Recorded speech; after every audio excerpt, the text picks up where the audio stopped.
In episode number 260 of the Reasons I'm Broke podcast, we cover September's latest additions to Netflix. We also have some more news on the non-DCEU Joker movie and the possibility that Leo DiCaprio could be playing the Joker. The latest from DC Animation is Batman and Harley Quinn, and we've got a review at the very end of the show. All of this and so much more on today's show.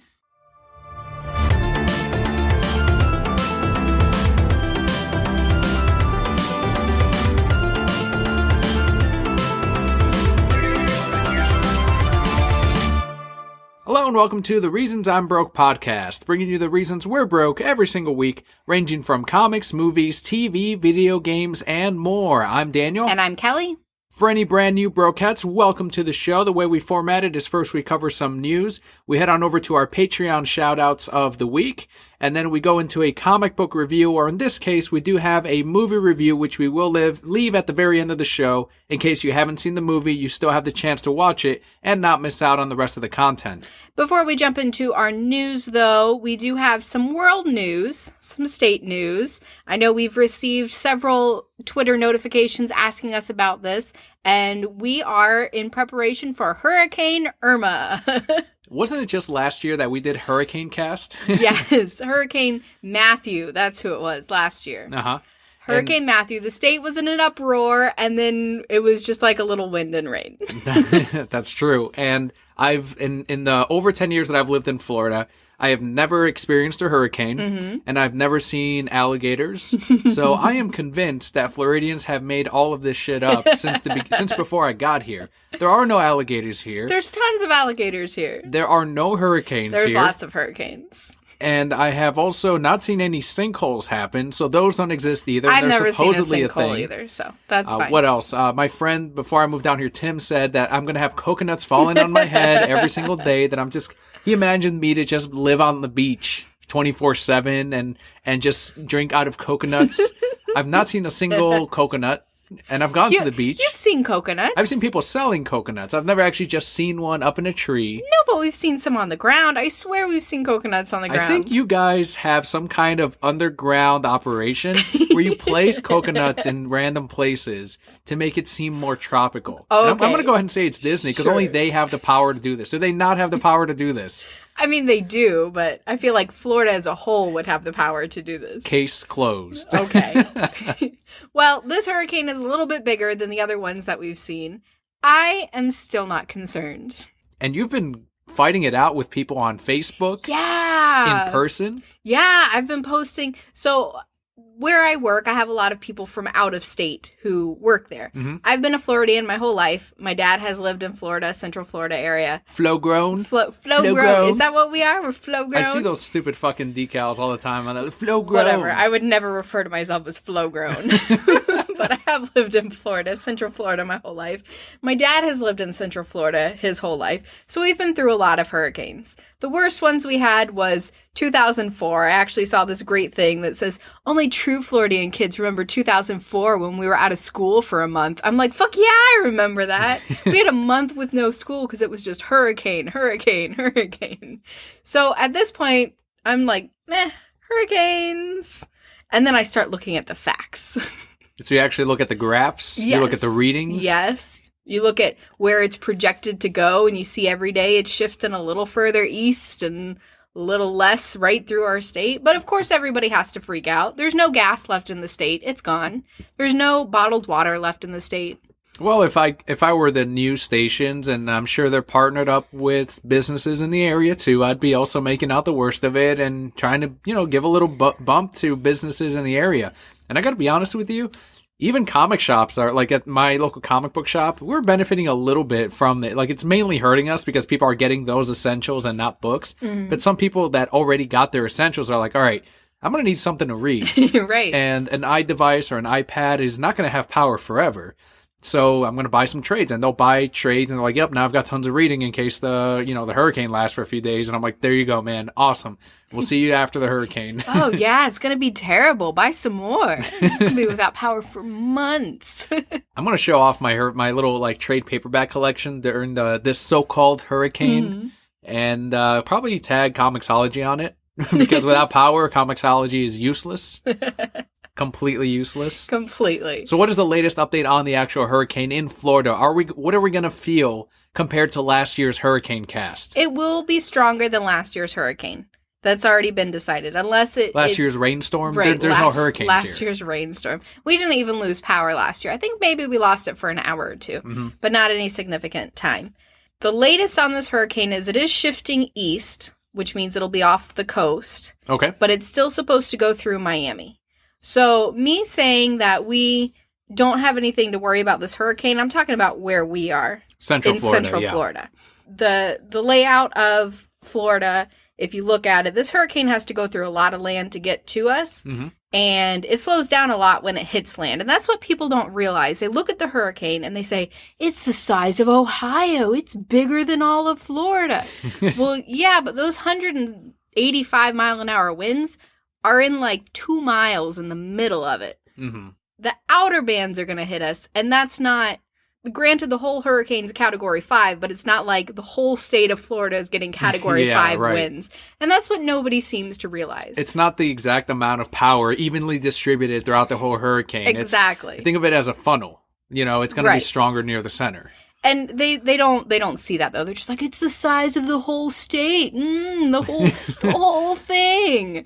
And I'm like, it is as wide as the whole state, but it's weaker over here. And for that eye to hit us, it's got to go through at least minimum 60 miles of land, which it slows down exponentially for every minute it's over land. And with the projection, if it shoots straight up the middle of Florida, which is what everybody was worried about, that's 300 miles worth of land to get to us. That's 36 hours of land time. I did the math. It's only going 15 miles an hour. 36 hours of land time by the time it gets to us. It's like a Category 2 at that point, even if it hits at a Category 5. But nobody listens to me. I'm just the crazy pregnant lady who's sitting over here. Like, I went to Publix the other day. Publix is a Florida thing, guys. It's our grocery store. It's like Dominic's up north, or Jewel. Yes, one of those. Or Piggly Wiggly in the Carolinas. Meijer? Have you ever had a Meijer? No, we don't have Meijers. So I'm in the grocery store, and I'm fortunate because the area where we live, it's all older native Floridians too.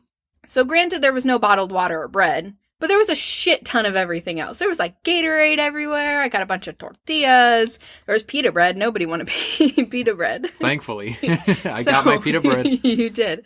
So I'm just doing my regular grocery shopping for the week. And then one lady in line's like, oh, are you ready for the storm? It's going to be bad. And the cashier, who's clearly a native Floridian also and has been here forever, she's like, it's not even going to hit us. It's going to shift. This isn't going to be anything. This is nothing.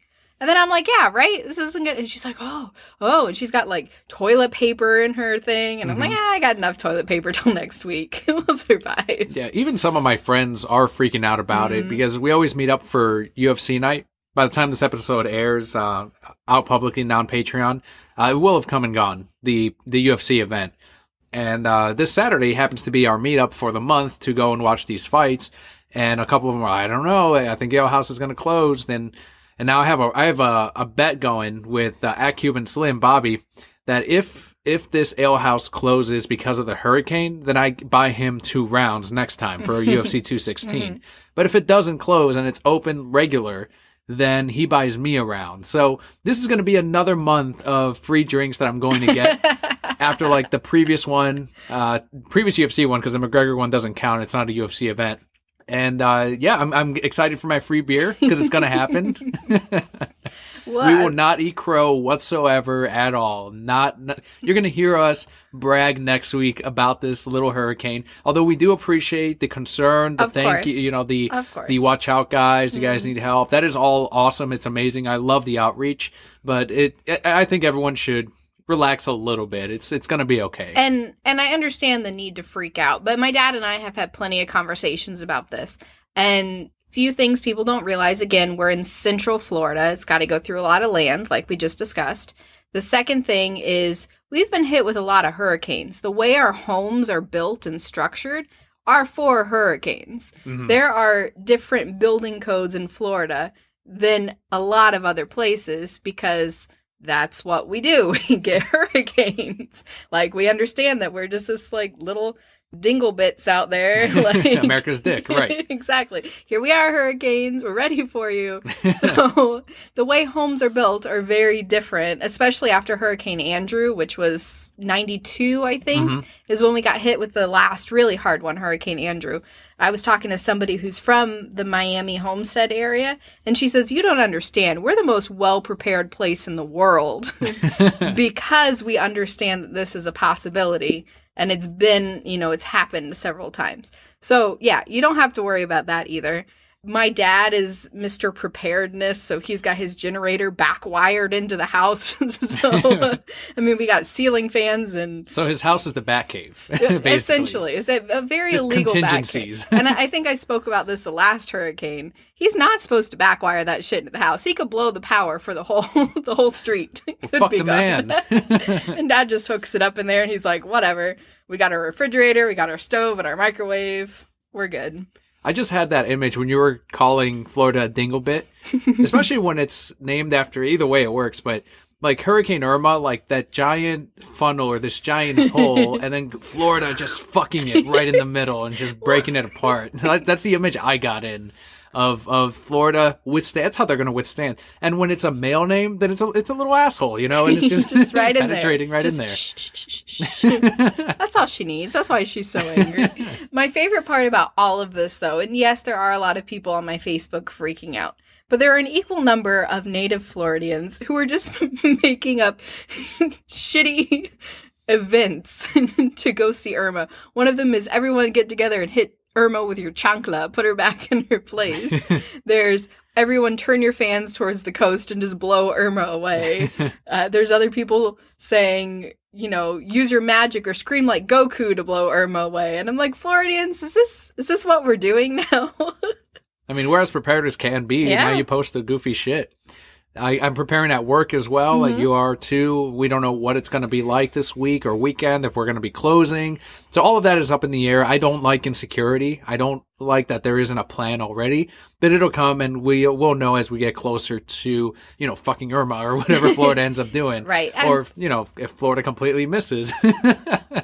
Of course, we'll let you guys know as much as we can through Facebook, through Twitter. We might lose power. If we do, our phone will still work for a little bit, I guess, unless or phone lines go down. Which satellites go fall down from the sky. From space, you mean? From everywhere. Satellites are just... We will definitely let you guys know, but as of now, we are not concerned about it. The thing everyone has to remember too, and why we don't have a plan in place yet with both of our employers, is we made some pretty early calls with Matthew last year, where everyone was just like, oh, close it all down. And then, like we said, we got a little sprinkle and some wind. So something just came up, and I just heard it. Our smoke alarm thing is beeping. I just heard it going off. Are batteries, gone too? Yeah, regular batteries? God damn. So this is the worst time for your fucking smoke alarm Don't to we have go down. Smoke alarm batteries? I have no idea. But this also feeds into Lazy Gaming Guys. You don't know about this, so I'm going to explain it. And for listeners that don't follow Lazy Gaming Guys on YouTube, they're friends of the show, Nerd Up Media. We've done crossovers with them, and they've been on our show too. And on one of their streams, they were playing Kingdom of Hearts, and Julian's smoke alarm in his room kept going off and beeping during the stream. So Al, Purple Swordfish himself, and I, we made Chirpy into, that's what we call them, Chirpy. The smoke alarm, into a character of the Lazy Gaming Guys, to the point where he is one of the crew. He's the fourth member of Lazy Gaming Guys. He should be a part of the logo. We kept sending him in the chat every few seconds, just chirp. We would just type that in and send it in. And in future streams, we were asking about Chirpy. He got to the point where Julian we're like, show us Chirpy or give us death. We were just going nuts and off, and he's like, fine, I'm going to show you fucking Chirpy. So he climbed up there, he took off Chirpy from the thing, and he's like, there, and he put little sunglasses on him. So now we've got Chirpy here. We do the most Chirpy. Badass fucking guy in the world. Okay, we're going to need to fix Chirpy by tonight, or I'm not sleeping. You will not silence Chirpy. And I am 7.5 months pregnant, and I need to sleep. This is our guest star. They probably can't hear him. They probably can't. But Chirpy's presence is known to those who have heard Chirpy, and that they can feel the presence of Chirpy. It's just like a seance. We can feel Chirpy here with us. Well, except he's actually here with us. We can hear him right now. Also, we want to thank everyone once again for the concern, but for tuning in to the show. And it is because of the support and because of the interactivity that you guys have and took with the podcast awards that we are nominated on the Games and Hobbies. So huge thanks to all Brokettes, to the Broquette Corps. The podcast awards will be on September 30th, and that is when they will announce the winners. If you want to be a voice announcing for the podcast awards, head on over to @podcastawards on Twitter, and they did put out a link in which you can apply and email them in case you want to be one of the voices announcing the winners for a certain category on that day. So definitely, once again, on Twitter, @podcastawards. Am I allowed to apply? Well, let's hear how you're going to announce the Game and Hobbies. You got to get close to the microphone. You got to whatever you're going to do. And the winner for Games and Hobbies is The Reasons I'm Broke. Kelly, that's not who won. They can just cut off that end part, so you got to merge it into... The winner for Games and Hobbies is The Reason I'm Broke. There we go, done. They're like, fuck, she's the only one that applied. We have to use it. But they didn't win, so they just hear, and the winners for Games and Hobbies, and it just cuts off immediately. Dungeons and Dragons. Some other person, Instead of just getting that other person to record the whole thing, They just kept my part. All right, so before we go into the news this week, what's new on Netflix for September? Keep in mind, guys, this is not the full list. This is just things that we are interested in that pertain to us. You can certainly Google what's new on Netflix for September, and it'll pop right up. All stuff that relates to the show or things we've seen before. You're going to have to say this first one. Amores Perros. Yes. It is a Mexican film. I believe it was nominated many years back. I think I was in junior high school when it first came out. And it was nominated for the Academy Awards, not for the Oscars. Those weren't around yet. But the Amores Perros is a three-person story or three-narrative story in which you're seeing different parts of these people's lives in the city, and then they're all connected by one tragic event. And then these different stories either spin off leading into that tragic event or afterwards. So one person's paralyzed, and then you see that. And you kind of see all their stories, and after you watch all three stories at the end of the movie, you see how they've all connected into an unrelated, they don't know each other in any way, into an unrelated event and how that changed their lives forever. So it's an awesome movie, and I do recommend watching it. And it is dark, though. It is hard to watch. Next on the list is Disney's Hercules. Yes, Hercules! They had some great music in that movie. You remember? I remember the Gospel Ladies. Those were my favorite. I like the bigger one, the short big one. Of course you do. We also have Disney's Mulan, another one with some great music. What's your favorite song from Mulan? Oh, I don't know. I like Make a Man Out of You. That's a good one. You said there was a theory about Mushu and him being the actual guardian, or Mulan turning into the guardian. No, Mulan's the guardian. Oh man, I haven't told you this. I did tell you the theory. I'm gonna share. Yeah, you didn't tell the Brokettes. I'm gonna share with the Brokettes. So somebody pointed out, mind blown. I got goosebumps already because I'm like, oh, things. When Mulan decides she's going to save her family, right? She's all sad in the rain, sitting under the Great Stone Dragon.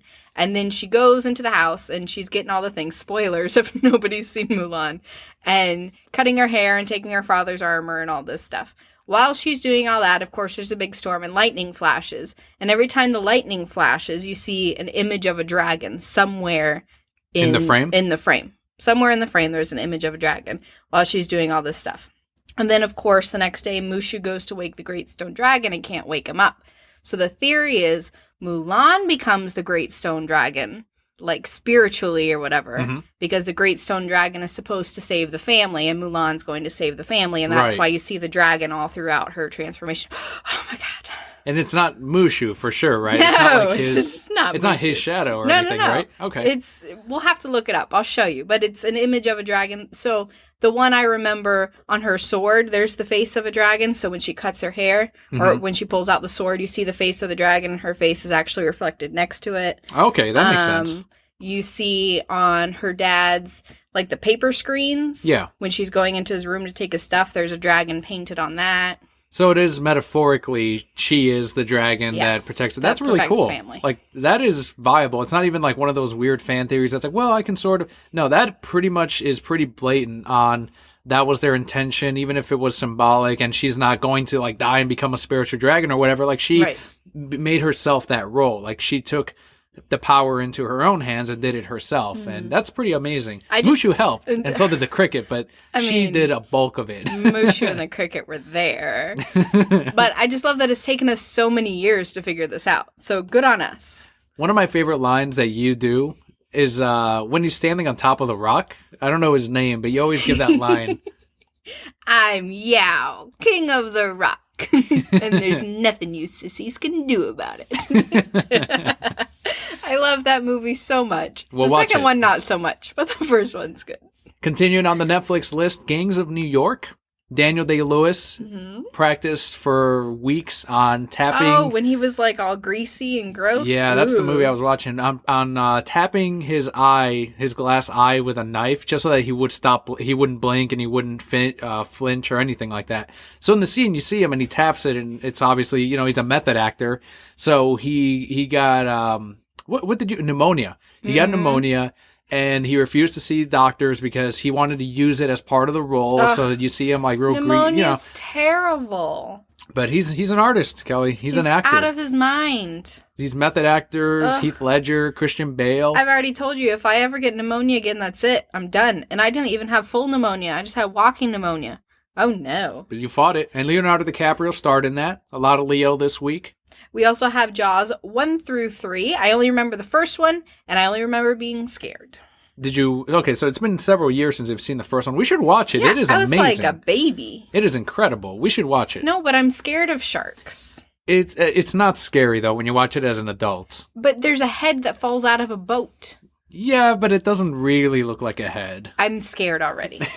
I remember having nightmares because I saw it at the beach and I had nightmares, and then we found a dead fish on the beach, and then that night I dreamt of a shark coming through the window. I remember this, and I was like 7. People were afraid of using the toilet or taking baths after that movie came out. That I wouldn't be scared of. I was scared of using the bath after that Courage the Cowardly Dog episode when he gets sucked down the bath into the creepy place. I haven't seen that one. That was scary. Next on the list is Pulp Fiction, to many the greatest movie of all time. We also have Requiem for a Dream. You've seen Pulp Fiction, right? You've seen some of it. Did you enjoy it? You liked it? I did like Pulp Fiction. I have not seen Requiem for a Dream. That is Darren Aronofsky's second movie, I believe. He's my favorite director, and it's awesome. But again, a very, very tough film to watch. We watched it in high school. And I don't know how we watched it in high school because it's an R-rated movie. You lived up north. Probably. There's rape there. There's drug use. But it's an anti-drug movie. At least that's how they pitched it, as an educational purpose. And it kind of is. Like, you see the Jared Leto get his arm all fucked up from using needles and they have to amputate it. Jared Leto was acting way back then? Oh, yeah. Yeah, he was in that. He was in American Psycho, and that was, back then, too. And it is a fucking rough movie. Jennifer Connelly gets addicted to drugs, and she has to go and do these sex shows, ass to ass. And is that the one with the pole in the? They had to use like a stick in between their butts. Double dildo, yeah. That's the only part that I saw. You were watching it one day, and I was like, "Oh, I'm done." That was right at the end. Ellen Bernstein is amazing in that. Phenomenal. There's a scene in which she's talking to Jared Leto, and the impact of her performance, apparently, I was watching the trivia and checking out the commentary. The cameraman was tearing up, and it fogged up the lens, so he couldn't see like if he was actually capturing everything right or if anything got out of focus. And thankfully, it all worked out. But that's how good her performance was in that movie. She was also in The Exorcist. She was the mom. Incredible actor. The next one on the list, what do we have? The Walking Dead Season 7. Never seen much Walking Dead, but okay. Saw the first 2 episodes. It seems like it's slowing down, the popularity of Walking Dead. It's been replaced by, I guess, Game of Thrones and Morty and Rick. Yes, both of those, because they appeal to the same audience. Oh, I'm sure they do. Yes. I'm sure they do. Tell me, if you watch The Walking Dead, do you also watch Morty and Rick and Game of Thrones? My dad watches Game of Thrones. He does not watch either of the other 2. Okay, do you, and or. I'll add and or. Okay. You should show him Morty and Rick, though. He might like it. Yeah, I don't think he would like it. But that's okay. We also have Disney's Pocahontas. I loved that movie as a kid, too. Hey, yay, Wakuza, you will understand. It's Mother Willow. She doesn't sound like a man. Christian Bale's in there, too. There's some great songs in that, too. With the dig, diggity, and then mannequins, barely even human.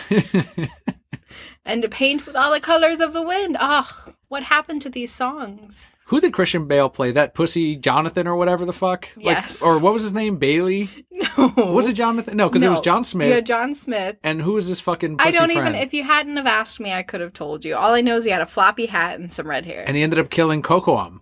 Who was a way that's better... right. He shot Cocoam. He was a better man than fucking No, pussy I ass hated Christian Bale. Cocoam. You like that guy more than Cocoam? Yes. Fuck that. Fuck Christian Bale in that movie.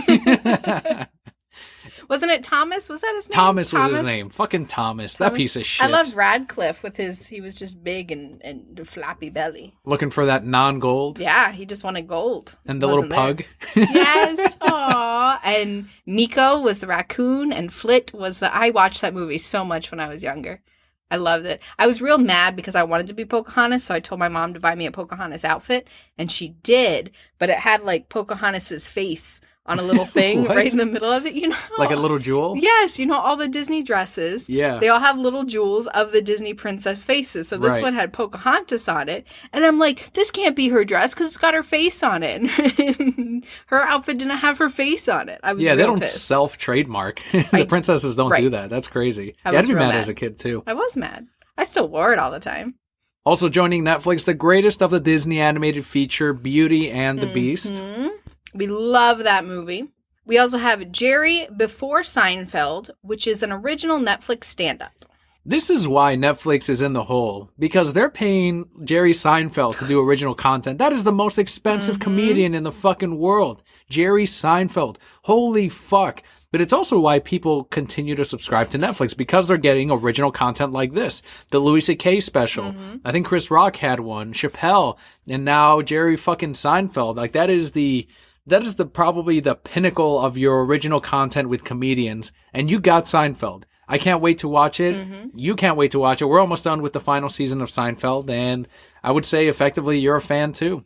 We also have Gotham Season 3. We have fallen off the boat with this one. Mostly, at least for me, because I just don't have time. Yeah, there are better shows to watch. And we only have so much time in the day. The Magic School Bus is returning. Yes! The Magic School Bus Rides Again, Season 1, another Netflix original series. Yes! I love the Magic School Bus.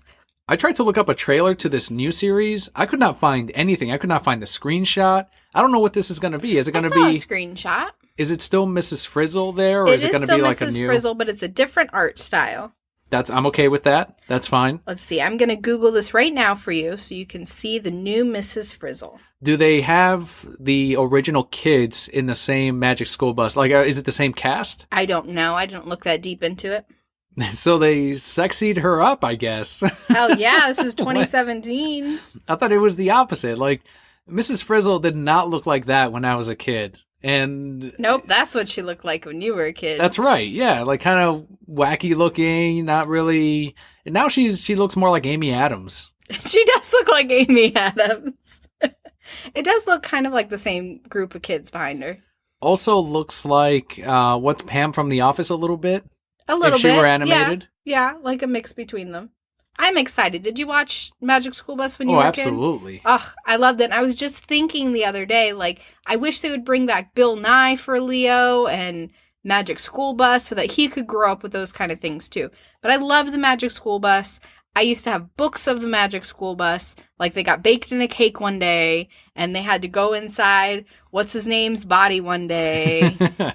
Always going into bodies, those crazy kids. And Morty and Rick going into bodies. And so that concludes our highlights for what's new on Netflix for this month, September 2017. For a full list, just Google what's new on Netflix 9/17. And with that, we can jump into our news for the week.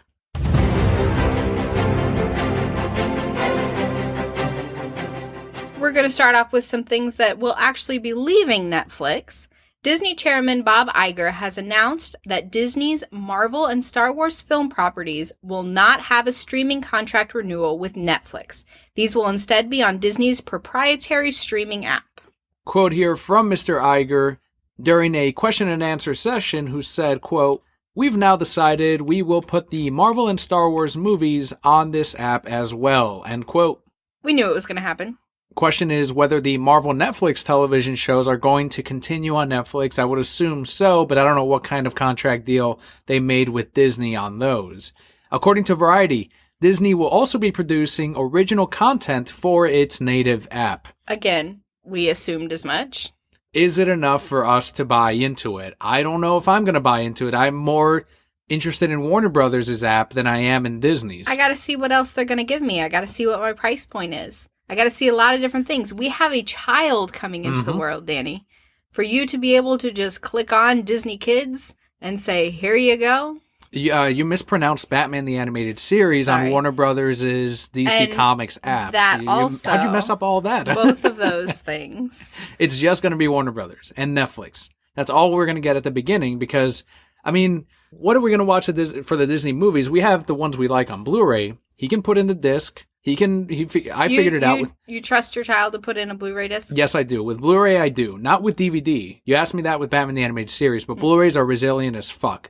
Like when I worked at GameStop, we can throw those things all day, and they were hard to scratch. Now I just have this image of that's what you do at GameStop. You get in a Blu-ray disc and you just throw it. Yeah, right after we play video games, because we test and play every single video game. That's one thing customers would ask me, like, you work here and you haven't played this game? It's like, no, I haven't played even a quarter of these fucking games. I work 10-hour days, asshole. When do I have time? I process shipment all day, every single day, and then I try to sell you on a power-up card and reserves. There is no time to play or anything after work. That is literally my life. That's what it was. But I don't know what, so Blu-ray discs. It's Warner Brothers app. I mean, if you want to pay for the Disney app, go for it. We don't have Mulan on Blu-ray. It's available. It's like $10. We can get it. We don't have Emperor's New Groove on Blu-ray. You know, there's a rumor that Disney's gonna really give it to us with that Disney Vault, where they're gonna start really limiting those Blu-rays so that you are forced to get the app, and they sell you that instead of the Blu-ray. So they're in a way trying to make away with the physical content of their movies and sell you on the app, in which it's a regular, continual monthly service, as opposed to, I'll just buy the Blu-ray and watch it until the end of time. And no, they don't want you to own physical content. It's like, here, buy the app instead, and you'll have all of them already. Here's the whole library. It's kind of a weird, shitty scam. But I'm in the minority in this. Like, people are happy to pay digital. People are happy to just do streaming. Whereas me, I'm like, I'll always buy the physical product if I have the option. The Batman and Harley Quinn movie we just bought that physically, came with a digital code, came with a survey. In the survey, Warner Brothers asks straight up, did you buy this for the digital code? I said, hell no, I bought this for the physical content. Oh, well, what makes you, like, the survey leads you? Why do you like physical content? Because I can watch it at all times. If my internet goes out, I can pop in a fucking movie. I don't have to worry about logging into something. Like, I can just throw in a movie and watch it. And I don't mind getting up, changing the movie, going through the disc, and, like, I don't mind that. But I'm also, 29 years old. I'm not 10 years old where I'm just used to clicking on my remote. So, I don't know, maybe... Well, we need to start buying some more Blu-rays then. We're going to buy, I guess, Mulan for sure. We've got Beauty and the Beast. Pocahontas, or is that like a B or C tier Blu-ray? I mean, I enjoy Pocahontas, but I don't feel like our son will enjoy Pocahontas. Okay, we'll get him Balto. Not Balto even Disney. Was good. I enjoyed Balto. That fake-ass movie. It's not even based off real things. Yeah, they really changed that up. But as a kid, I ate that shit up. Oh, I love that movie. Next news story, it sounds like 1 million moms are back and at it again. These moms just can't take a break. So 1 Million Moms is a Christian advocacy group with less than 1 million members, and they have rallied behind the cancellation of AMC's Preacher. The petition from 1 Million Moms reads, quote, the AMC series Preacher is advertised as gory, good fun, and airs during prime time. The, quote, preacher, end quote, in the show is far from it, and the program blasphemies Jesus in the latest episode with the Son of God depicted as a lying sex pervert. The show opens with extremely graphic Jesus sex scene and closes with an inbred Messiah. AMC continues to air the anti-Christian program Preacher on Monday evenings at 9 p.m. Eastern Time, 8 p.m. Central Time, end quote. They advertised it again. They did the same thing that they did to fucking Lucifer. And Lucifer is now an amazingly rated show with tons of views. And I love it. My favorite thing about this quote is they couldn't even type out the word sex. Right. It's S-X. S? S hyphen. S-X. And it's like, really? You can't even say that word? Is that word? Same with pervert. There's a hyphen in pervert. Yes. So this is going to be a huge hit now. Like, Of this is course, great for it's gonna be AMC's Preacher. huge. I wonder if these places don't pay off 1 million moms just to boycott their shows. Right? They've also called for a boycott of Febreze and Verizon, which are sponsors of Preacher. So another bump for them. This is the biggest bump since Olive Garden with their Lucifer sponsorship. Yes. I wonder, can Febreze put out a blasphemy scent or something? So it can smell like blasphemy. The Holy Spirit scent? Sponsored by Preacher and Lucifer. There you go. So like we said previously, 1 million moms did launch a petition against Lucifer. And as we've seen, it's done nothing. The show is still doing great. It's one of my favorite shows. Oh, it's done something. It's given them tons of ratings. Yes. Made them the most successful show on their network. And watch out, Walking Dead, because now 1 million moms is behind, in a way, Preacher. And, that may take your time slot. Watch out. In an interview with Deadline, Angelina Jolie has confirmed that there is work being done on a sequel to Maleficent. I'm going to say Paul Dini's Maleficent. Quote, "We have been working on the script, and this is going to be a really strong sequel." End quote. That came from Angelina Jolie herself. No release date has been given. Seeing that the first one was written by Paul Dini before he was shoved off to the side and then a new writer came in and tweaked his script, do you think the sequel will be stronger than the message that the first one put forth? Do we need a sequel? I don't think that we need a sequel. There wasn't a sequel to Sleeping Beauty. It kind of all wrapped up very well in the original Maleficent. So I don't really see why they're doing a sequel. Disney hasn't had the best run with sequels, and that concerns me. Yeah, I mean, they must have a story idea. They must have something in mind, but I really don't see where they can go with it, especially with the ending that we got in Maleficent. What can you really do more with the character? Unless they're making it a prequel.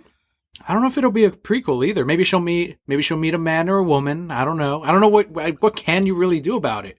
Raises Sleeping Beauty's kid? Does she age? We'll just Obviously have to wait. she ages. Yeah, we'll just have to wait and find out and see what happens. But off the top of my head, I can't think of anything that they could do.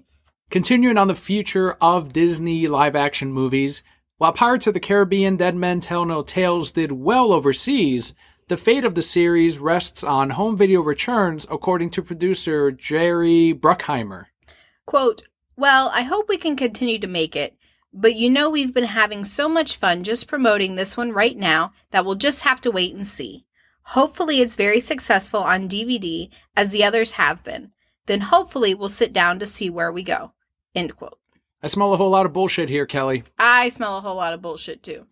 Bruckheimer blamed the media reviews and the conversion rate from overseas market in spite of the movie taking in $795 million on a $230 million budget. Bruckheimer, you're full of shit. He's trying to sell that DVD is what he's trying to do. Oh, well, we can't make another unless we sell these. Look, I'm trying to buy 3 more houses.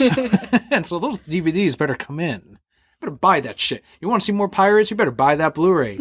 That's exactly what he's trying to do. He's just trying to sell the movie. There's going to be another Pirates with those fucking returns. I love how he calls it a DVD here, too. Not Blu-ray, not digital or home video release.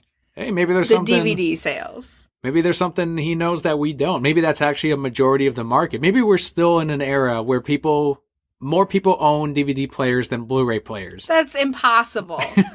I don't know if it's impossible. That's impossible. Okay, worldwide then.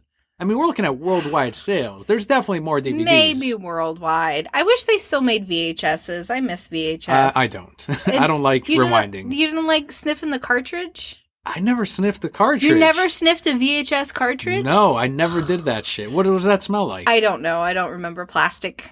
Okay. So it's got its own smell? Yes. It was its own VHS smell. Like after you rewound it because that tape was still hot, and then you're like... That's brain cancer. That's what you were smelling. Can I tell you, this is my fun VHS story. I got bored one day. And I had all my VHSs, right? And I was a weird kid. I used to go and alphabetize them all. And then I'd put them in order by which ones I wanted to watch the most. That's awesome. I did the same thing. Did you really? Yeah. Well, then I got even weirder. And I said, I'm going to make this fun for myself. So I took all my VHSs and I put them in the wrong cases. But What listen. But I'd just take 2 of them and switch them. So that when I was like, I want to watch Pocahontas, and I'd open it and Beauty and the Beast would be in there, I'd be like, oh, Pocahontas isn't Beauty and the Beast. And then I'd have to go to I don't know why I did this. And then I remember I never fixed it until we got rid of the VHSs, and then they were just gone.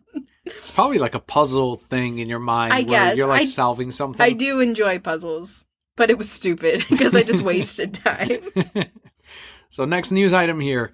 Star Wars Episode 9 director/co-writer Colin Trevorrow has departed from the project over creative differences. The infamous creative differences, Kelly.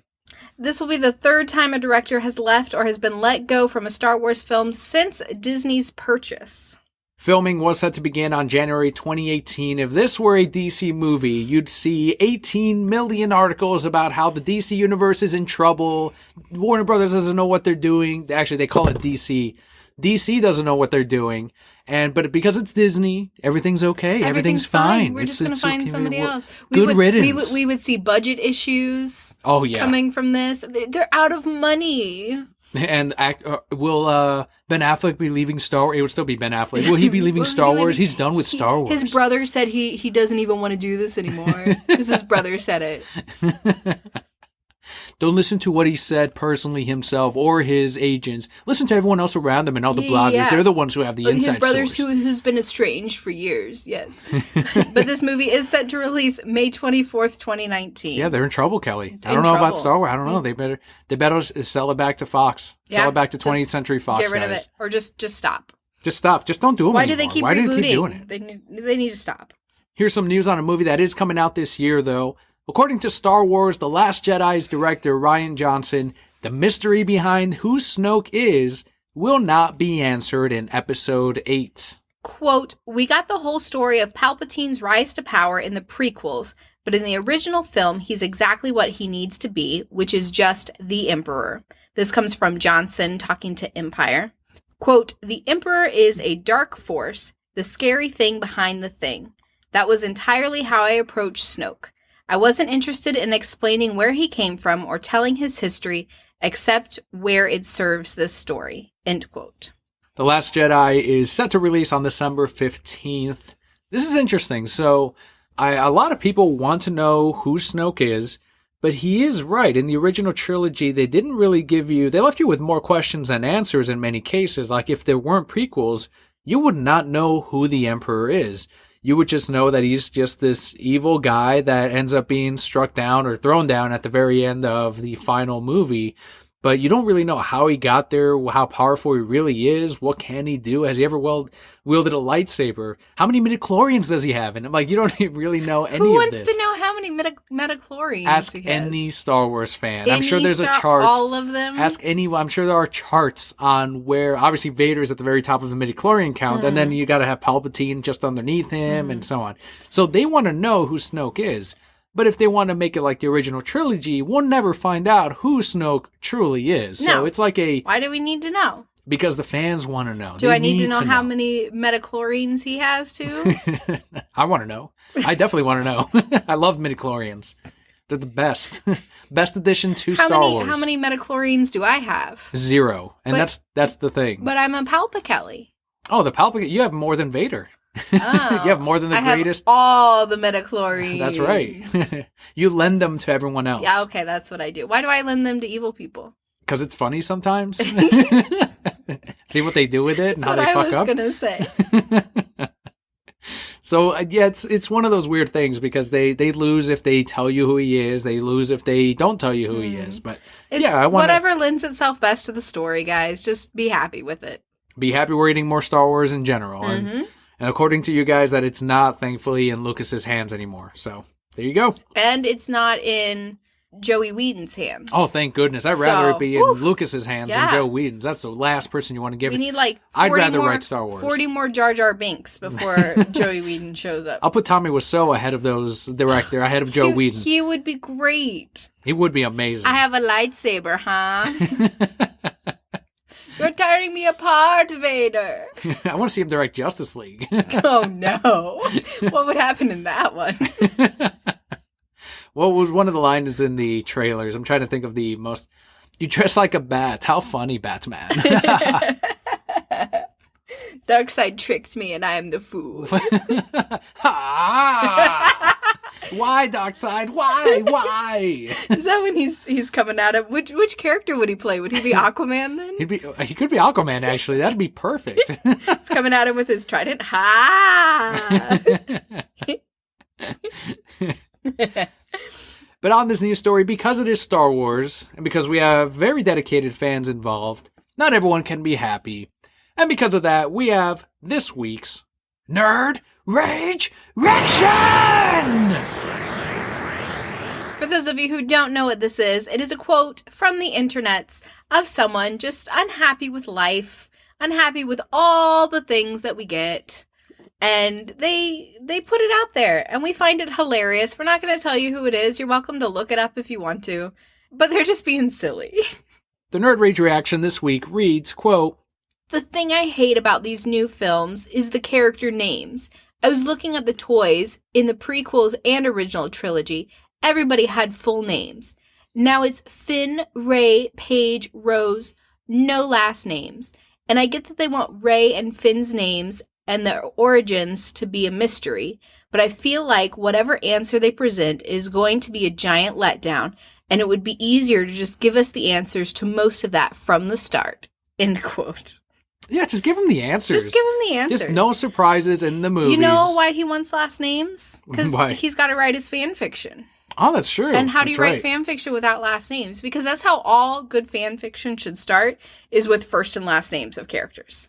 That way you know exactly who everyone is. That's how all stories, all films from the beginning. Everything. Like Star Wars Episode 4, the crawl at the beginning. Luke Vader is... I'm saying Luke Vader.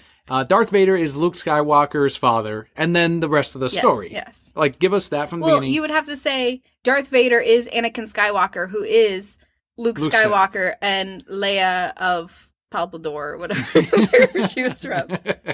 Father. Birthed by Padme of Tatooine. I don't know. I'm making up bullshit now. All of that, tell us from the beginning, Yes. Disney, and then we'll just watch And don't give us the build-up, because it's going to be a letdown. Just a giant... I mean, I remember how disappointed I was as a kid when I was like, oh, Vader is Luke's dad? I'd rather him just be dead, and I don't know why they made it. He should have been Han Solo's dad. I'm going to talk about this on the internet in 15 years. When the internet's created. Have you seen the videos of kids watching that Star Wars for the first time? Yeah. Where they discover that, and they're like, whoa, it's his dad. But no surprises, guys. No surprises. No, because it's just going to be a letdown. Just let us know from the beginning. Yes. This is a fan that wants to... They're going... Ask them if they want to know who Snoke is. They will absolutely... They want to know Snake's last name. Snakes? Snake's last name? Sorry, Snoke's. Snoke's last name, Snoke's birth, what planet particularly, what the, again, midichlorian count is. Yes. What the whole, his where birthday. he was during the prequels. Yeah. Yeah. Who is he? They want to know from the beginning. Let them know in the crawl. Come on, guys. Get on the ball, Disney. Don't, even before the crawl, let's just put it out there on the internet long before the movie even comes out, just so that we're prepared. And Just make a Tumblr post. Yeah. Put it up on Perfect. Reddit. That's it. Jesus, fuck. Don't make us watch the movies. Just tell us what the end of the story is. This movie is set to come out on December 15th. Thor Ragnarok, Kelli, is right around the corner. Mm-hmm. And according to a user poll on Fandango, Ragnarok is the most anticipated film this fall. I'd say a BS poll. Can I sing the song? There's a Fandango song? No, there's the Thor Ragnarok Oh, yeah. song. Go for it. Wah! It's my It's your favorite part. I love it. So, according to this poll, if it is the most anticipated, this would beat out Justice League, Blade Runner 2049, Kingsman: The Golden Circle, and It for the fall window of September to November. Thor Ragnarok is set to release November 3rd, with Justice League soon after on November 17th. I think it's more anticipated because it's closer. That could be it. I remember Wonder Woman 1 on the Fandango post, and we had talked about that a few months back on the podcast. Yeah, but Wonder Woman deserved to win on the Fandango post. So then it counts, but this time it doesn't because it's not Doesn't favorable to us. It's not favorable to me, and I am Palpa Kelly, and my metachlorines are higher than all other metachlorines.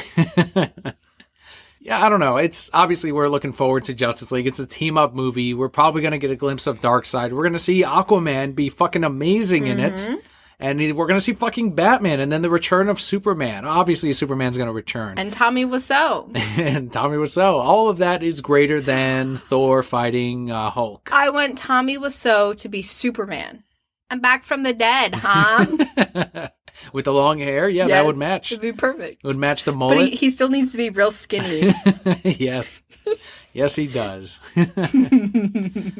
Polls are polls. They will not translate to sales or box office. It's just a fun thing to talk about.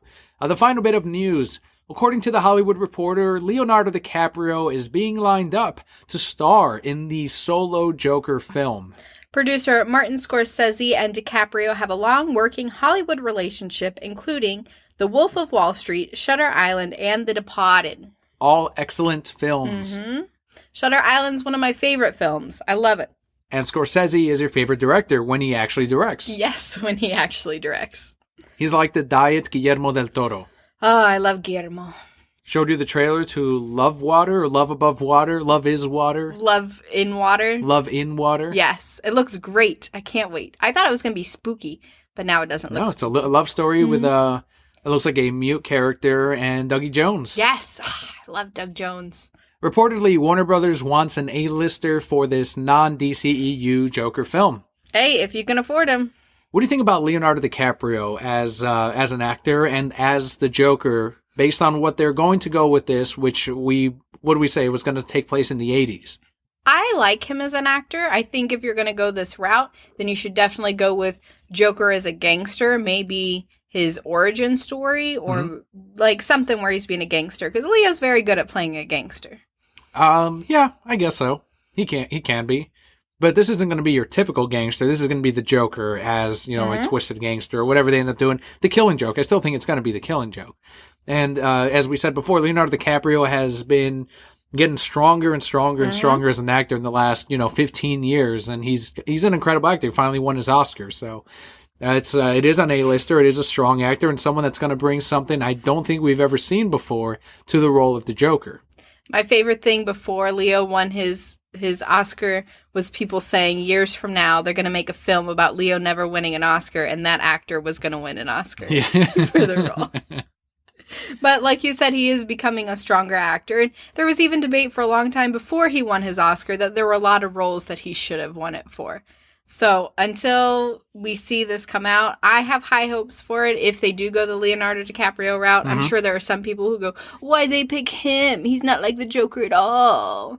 Then you have Jared Leto. You've got Mark Hamill still doing the Joker. Even though he claims he's going to retire, he's never going to retire. You've got options. You have, what's his name? Who took it too far and died?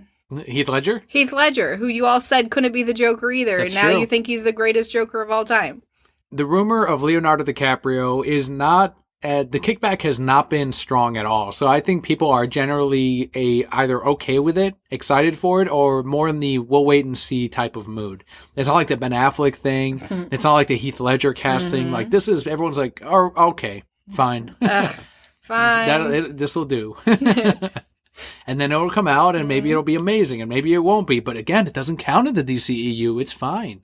There's stories of Jared Leto, how he doesn't like that there's going to be multiple Jokers in cinema. But now Jared Leto, who are you to say anything about anything? Well, he owns the Joker, of course. He owns the character. He owns the character. And he did say it made him confused. But he's also not in the writer's room. And there's nothing to be... I think...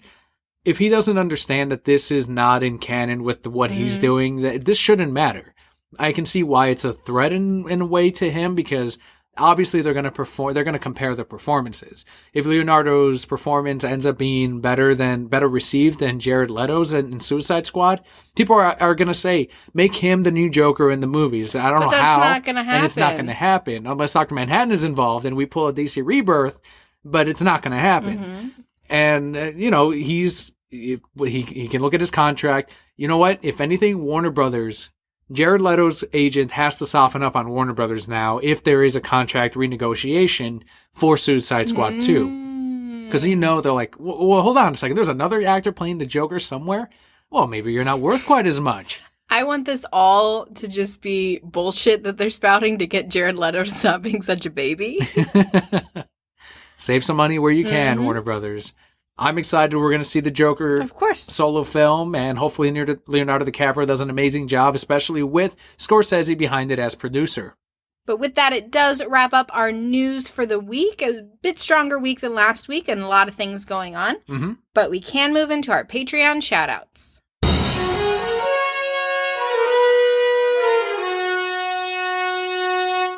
This week we've got the man who's going to buy me a free round, Bobby at Cuban Slim on Twitter, and Neil on Twitter at Nmats68.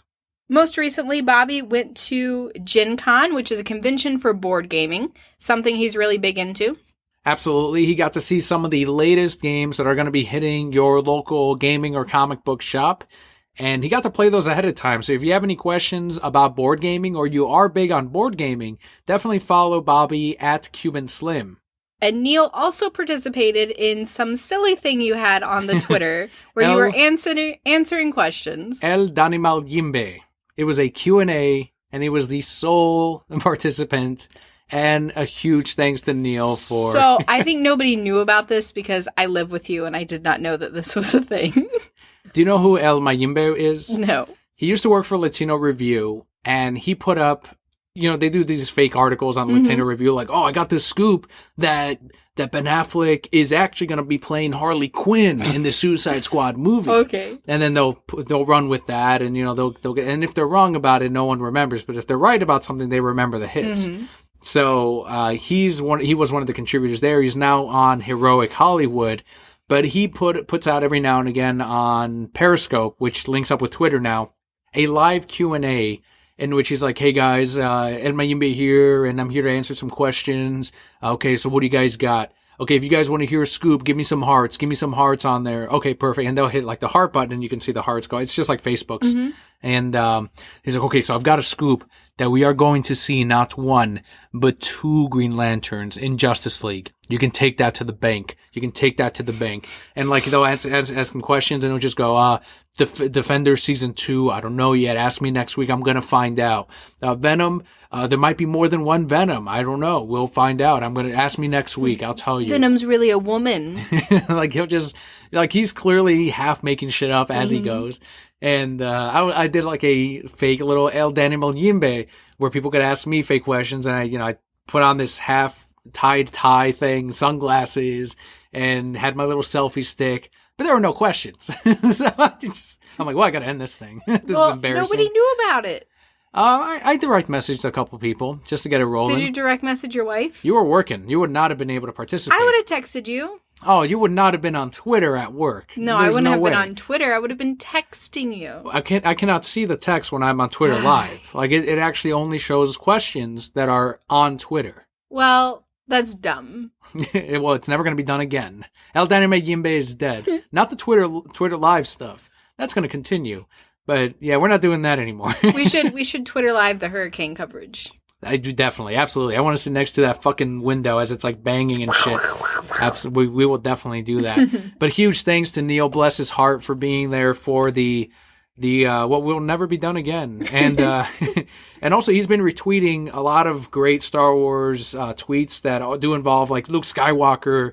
I think it's a poster. I think it's a character poster, at least promotional material that they're going to put up at theaters, where it shows some kind of red in the corner. I don't know if they connect, and maybe that's someone's lightsaber. I don't know. There's been a lot of speculation that maybe he is a Sith Jedi. I'm going to call him warrior. He's a Sith warrior, just to be more wrong about this. But he's very excited for Star Wars. So, Neil, I hope you enjoyed the Star Wars news this week. And if you also would like your Patreon shout out every single month, head on over to patreon.com/thereasonsimmbroke. You can also find a link at the very bottom of our thereasonsimbroke.com website. And for as little as $1 a month, which equals out to 25 cents an episode, you too can get your shout out right here on the show. But of course, our podcast will always be free. The best thing you can do is let other people know about us. Leave us a review wherever you choose to listen to us. Talk to us on Twitter. Participate in Danimal Yimbe. Never again.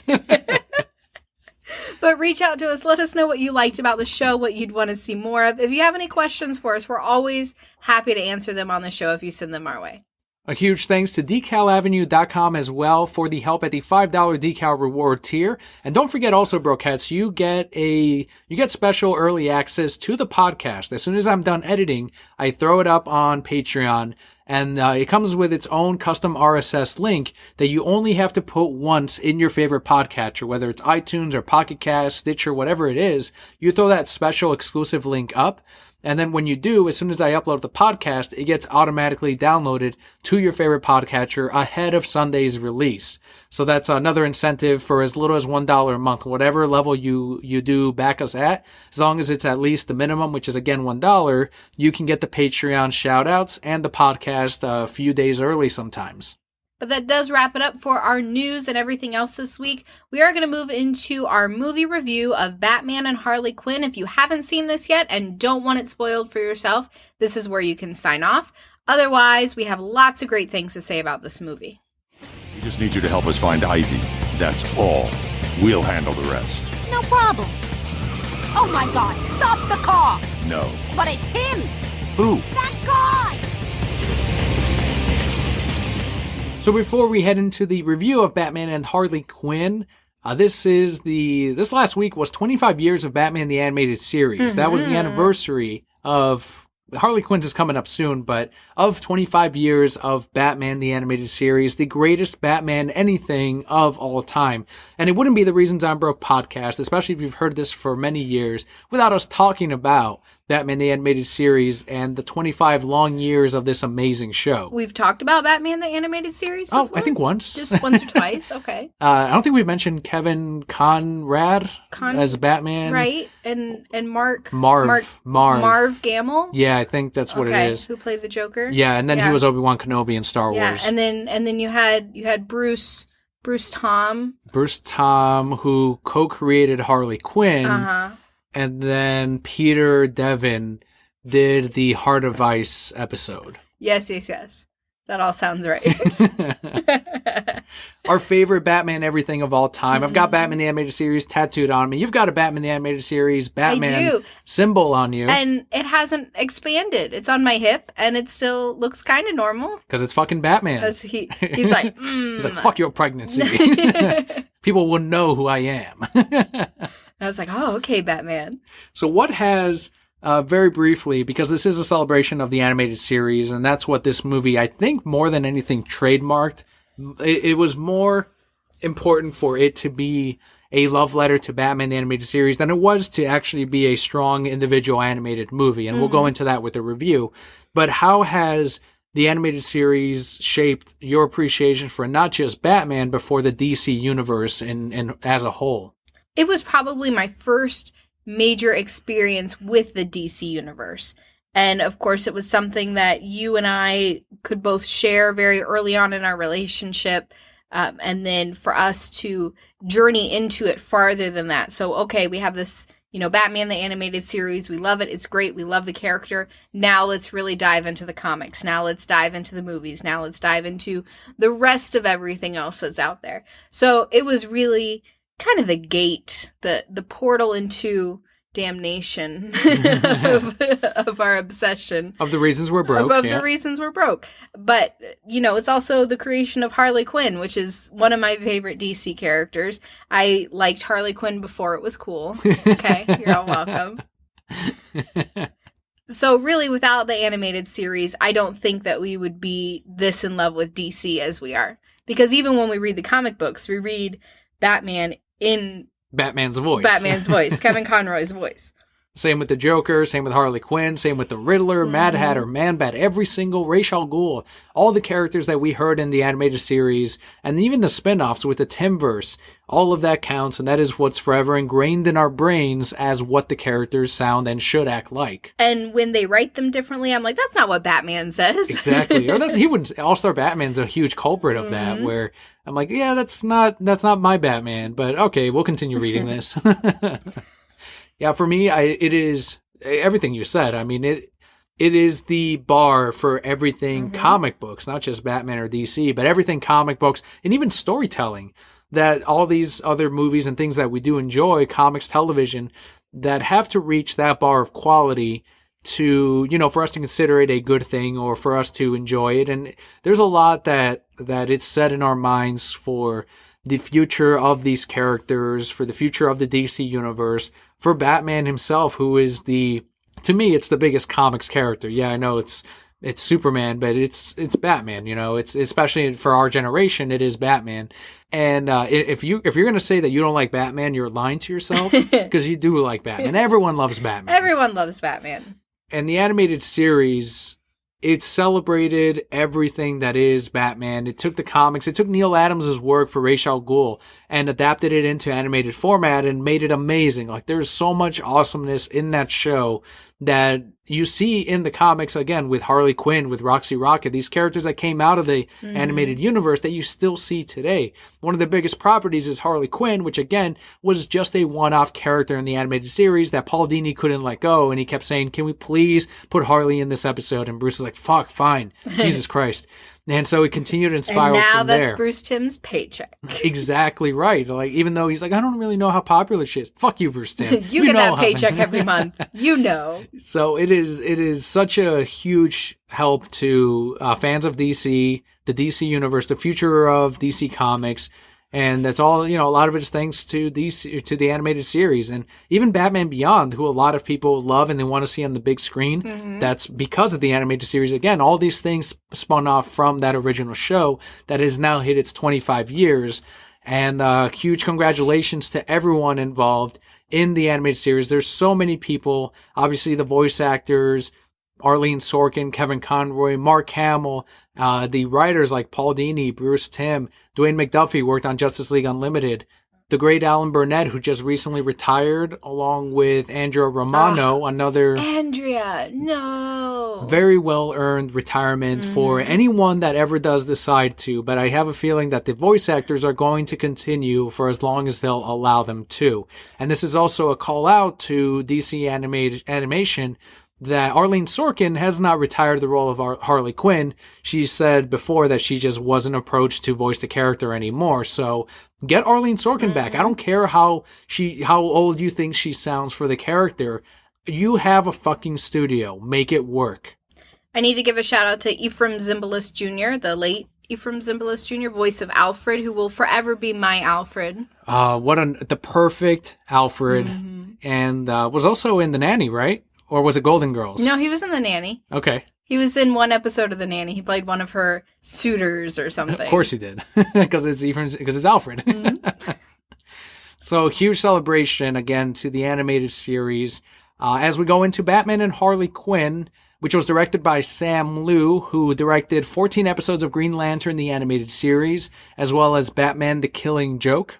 It stars, of course, Kevin Conroy from Batman the Animated Series, the only true Batman there is out there. That's right. We also have Melissa Rauch, who's from The Big Bang Theory, and Paget Brewster from American Dad.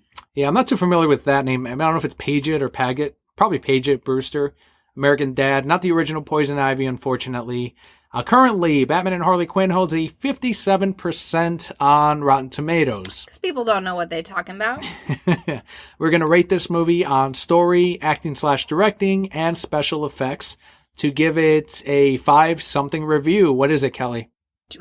There's too many things. We could do it out of mallets because Harley uses her mallets. We could do it out of puddings because she loves her pudding. I think she only announces that once, though, in the series. 5 secondary henchmen, because we have those in the movie. That's fine. We could do secondary henchmen. Okay, out of 5 secondary henchmen. Okay. So the story itself involves Poison Ivy's plan to essentially eradicate humanity on Earth, as she has in the past. And the only way to track her down and to stop her, according to Batman and Robin, who is Nightwing in the series, and he is voiced actually by the original Robin from Batman the Animated Series, Lauren Lester. And they're like, you know what? It's Poison Ivy. Who's the closest to Poison Ivy? Harley Quinn. We're going to have to work with her. And from there, it is complete 100% Bruce Timm humor that is uncensored, not held back. Yes. at the sacrifice of the story sometimes, because that is the whole plot, is them just teaming up with Harley Quinn to track down Poison Ivy to stop her from unleashing this virus or this pathogen that will turn everyone into a plant. It's Poison Ivy and some guy from an alternate universe who's not Swamp Thing. Well, he is a character in the DC universe. But he's not Swamp Thing. But he's not Swamp Thing. But he worships Swamp Thing. But I don't even know his name. They did it, the Nematode or something. It's not the Nematode. What was his name? We'll look him up in a second. But the plot itself, what did you think of the structure and the more joking nature of this movie? It was much more jokey. Like you said, very Bruce Timm. There were things that were thrown in there that maybe shouldn't have been, because it didn't really lend itself to the story. Mm-hmm. But again, Bruce Timm was going to get Harley Quinn undressed somehow. But it does start out, you find out about this plot. Batman says, okay, Nightwing, you go find Harley. I'm going to go talk to this other guy so we can figure out what this plan is. Mm-hmm. And then they work together with Harley for a little bit, discover Ivy. Of course, there has to be that moment when they separate and they're about to complete their work. And they said, okay, Harley, see you later. And then Harley says, no, take me with you. And then, of course, they go together, stop the destruction from happening. Floronic Man. Floronic Man. There you go. Nematode, Floronic, same thing. And they stop the destruction. And that's pretty much all the movie. It's an expanded episode of Batman the Animated Series.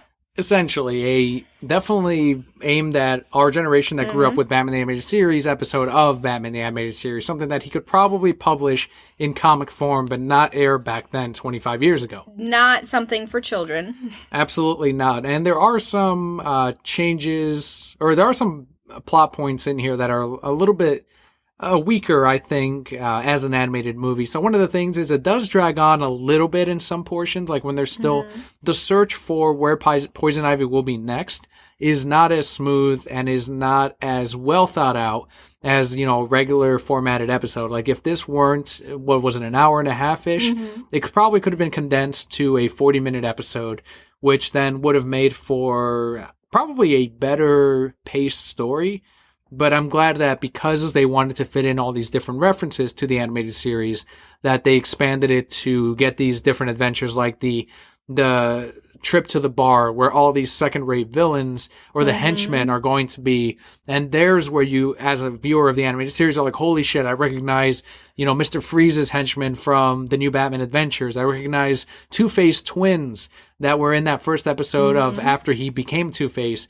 And they're in that too. The daughter from the farmer one where they were making giant bugs. Yes, again from season 4. The clown that was shooting the robot clown. Yes, yeah, from the I forgot that episode's name, but they were using garbage as a way to spread the Joker toxin, and it had that amazing theme song that never showed up again, and it was just for that episode. It was dun dun dun. Dun dun dun dun dun dun dun dun dun dun dun, and Batman beating up that fucking clown. It always scared me as a kid. I don't like that clown freaked the shit out of me. Clowns are scary. You had Ubu in there. Yes, fucking Ubu, I guess, at a bar. Ra's al Ghul's Ubu. So it's because of those references that the plot suffered, and I think it was a creative decision to just go, you know, fuck the fact that, you know, we're not trying to make a good movie or a good film. We're just trying to make a love letter to the animated series. And because of that, it succeeded. But anyone that didn't grow up with the series or isn't as familiar with it probably won't enjoy it as much unless you're a huge fan of Harley Quinn, because this is very much Harley as it is from one of the original co-creators of the character. Right. You also have that scene where Harley and Nightwing get it on, which made sense. That was out of character, wasn't it? Like, do you see Nightwing sleeping with Harley Quinn ever in any reality? No, never. But apparently it happened in this one. I guess so. She had him tied to the bed, and she took off her pants, and he just couldn't contain himself. Because he wouldn't have had years of training. To not... And understand that she is, like, a psycho. It's not like Batman was his... It's not like he was Batman's fucking sidekick, right? Right. So no, of whatever. Course he wasn't. And he's Nightwing, so he should know better. Yeah, it's okay for the sake of humor, I guess. Whatever. I don't know. What'd you think of the voice acting? Obviously, Batman nailed it. Lauren Lester still sounded like same. Nightwing. It was great. I felt that Melissa got better as she went on. in the beginning it was real rough. It sounded pretty flat for Harley Quinn, but as I guess she loosened up and got into the character more further throughout the movie, she did get better. Is she Arlene Sorkin? No. Mm-mm. Is she better than Tara Strong? Yes. Yes. Holy fuck, I would have been mad. I'm like, Tara, you're Batgirl, all right? You can be Barbara Gordon. And that's who you can stay as. You could be Bubbles. Or one of those My Little Ponies, yes, the Rainbow Dash.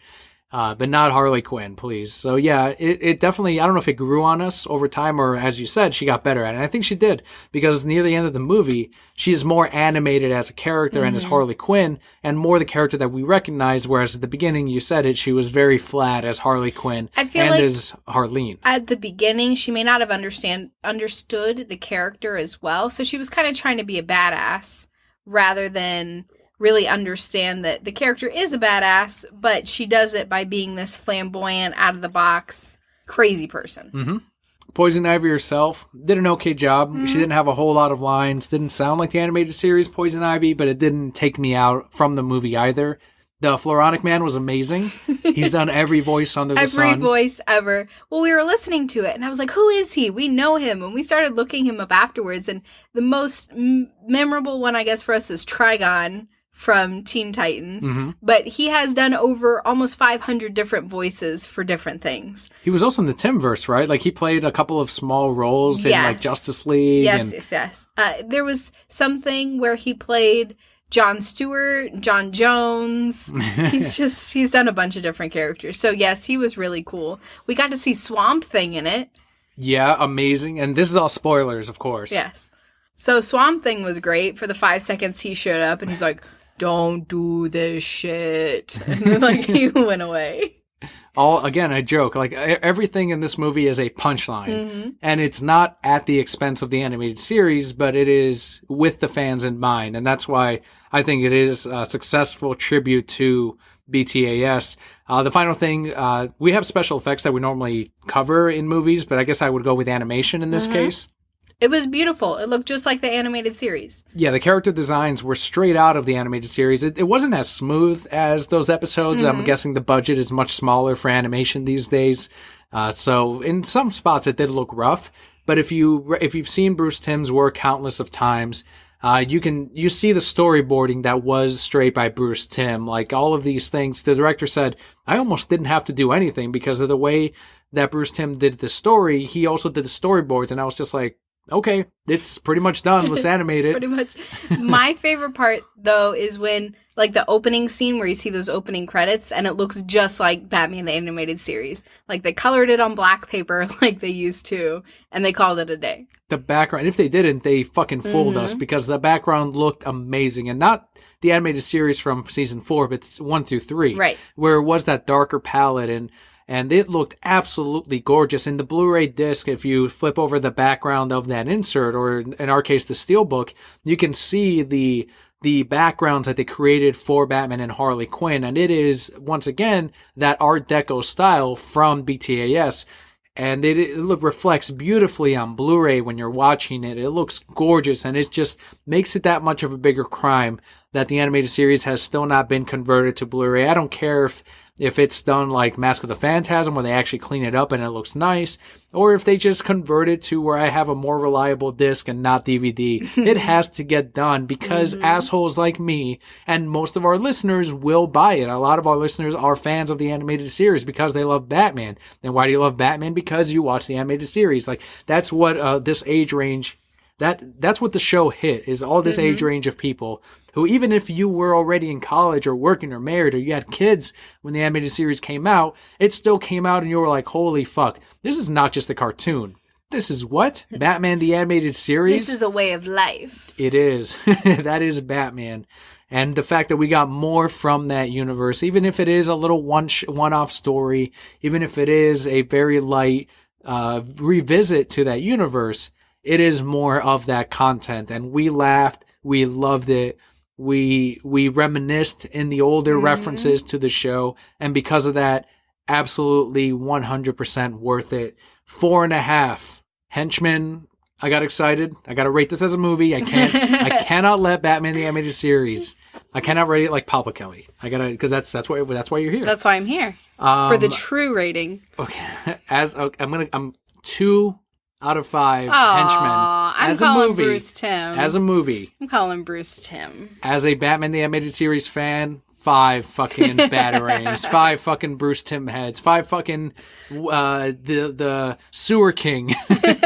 5 of him. Oh, Sewer King. Sewer King should have been in there, like one of his crocodiles. Yes, that would have been amazing. So I am giving this 4.5 second-rate henchmen out of 5 because I do rate this as what it's supposed to be, which again is a love letter to Batman the Animated Series. So if you're a fan of Batman the Animated Series, you will love this movie. Again, so many references to the original series, to the things that we grew up on, to the things that we absolutely love. And that's what this movie was supposed to be. Like you said, they did not go into this saying, let's make the greatest Batman animated movie of all time. No. They said, Harley Quinn makes money. Let's throw her in a movie with Batman and make a great animated series for this older generation. If you have never watched BTAS, how dare you? But if you have and you don't have the same appreciation that most of the DC fans have for the show, I would say pass on Batman and Harley Quinn. There won't be much for you here. There are so many references that are for the deeper cuts in that animated series. But if you grew up with the show and you love it as much as we do, absolutely 100% must buy. Watch it and enjoy it for the rest of your days. And with that, we can wrap up our podcast for this week. It was a lot of content for you guys, and I'm happy that we could be here to deliver before we get blown away by this storm. And after the storm, little Leo is going to be born, so... In 6, we're down to 5.5 weeks. So 5 weeks. Theoretically, 5-ish episodes left of the Reasons I Broke podcast featuring Kelli until we have the guest stars, which I'm definitely going to 100% try to do. Instead of just not having content in October, November, and possibly December. So I will do my best, but just a heads up, once again, we're getting down to that countdown of not just a hurricane, but of little Leo. 5 weeks. Yeah. I'm terrified. What am I going to do with the baby? I don't even know. We'll get there, and we've got Brokettes watching out too, and they want to know what the latest is. So don't forget he's to. He's big. He kicks. He's upside down now, right? Yeah, he's head down. He's ready to go. Doctor says everything looks good, which is always nice to hear. And they can all meet little Leo, the latest member of the Brokette family, the littlest Brokette. So thank you all so much again. Don't forget to follow us on Twitter at Reasons I'm Broke, at Kelli. Shoot some support tweets over to at Podcast Awards for the Games and Hobbies 2017 Podcast Awards nomination. And don't forget to head on over to thereasonsimbroke.com and check out the gallery we have there, which is our Instagram. Check out the t-shirts that we have up. If you want to shoot us a longer form email, go to the contact form. And finally, the link to Patreon is at the very bottom of the page, patreon.com/thereasonsimbroke. And of course, we want to thank everyone once again for tuning into the show, but also for your support and asking us to be safe during this hurricane that we're about to get hit with. Of course, watch for us on Twitter. We'll let you know everything that's going on, how we are, how everything panned out at the end of all of it. Twitter Live, if our workplaces do end up closing, we'll do a little video on that and hang out with you guys for a bit. But aside from that, I'm Daniel. I'm Kelli. We'll see you next week.